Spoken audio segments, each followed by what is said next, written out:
ડીસા નગરપાલિકાના નવનિયુક્ત પ્રમુખ અને ઉપપ્રમુખે શુભ મુહૂર્તમાં ચાર્જ સંભાળ્યો।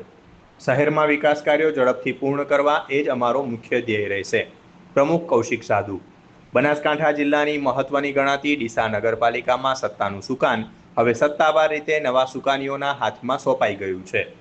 ડીસા પાલિકાના નવનિર્વાચિત પ્રમુખ અને ઉપપ્રમુખે આજે અન્ય સભ્યોની ગરિમામય હાજરીમાં શુભ મુહૂર્ત જોઈને પોતાનો હોદ્દો અને ચાર્જ સંભાળી લીધા છે। ઉલ્લેખનીય છે કે ગત રોજ પ્રમુખ તરીકે કૌશિક સાધુ અને ઉપપ્રમુખ તરીકે પલ્લવીબેન જોશીની સર્વાનુમતે પસંદગી કરવામાં આવી હતી। પાલિકા પ્રમુખ તરીકેનો ચાર્જ સંભાળતાની સાથે જ કૌશિક સાધુએ શહેરના વિકાસ માટે પોતાની કટિબદ્ધતા જાહેર કરી હતી। પત્રકારો સાથેની વાતચીતમાં તેમણે જણાવ્યું હતું કે ડીસા શહેરમાં અટકેલા અને અધૂરા વિકાસના કાર્યોને વેગ આપવો એ જ મારો મુખ્ય ધ્યેય રહેશે। શહેરના લોકોના કામો વહેલી તકે પૂર્ણ થાય તેને અમે પ્રાથમિકતા આપીશું।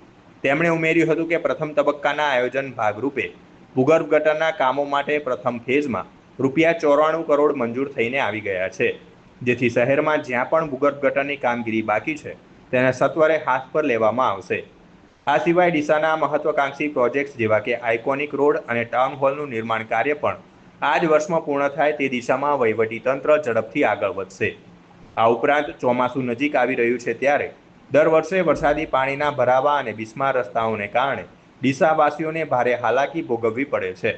સ્થાનિક નાગરિકો અને વેપારીઓએ નવા ચૂંટાયેલા પ્રમુખ કૌશિક સાધુ અને ઉપપ્રમુખ પલ્લવીબેન જોશી પાસે એવી આશા વ્યક્ત કરી છે કે વર્ષો જૂની આ ચોમાસાની વિકટ પરિસ્થિતિ અને જળબંબાકારની સમસ્યાનો કાયમી અને સચોટ નિકાલ લાવવા માટે નવી ટીમ યુદ્ધના ધોરણે નક્કર કામગીરી કરશે તેવો આશાવાદ ડીસાવાસીઓ રાખી રહ્યા છે।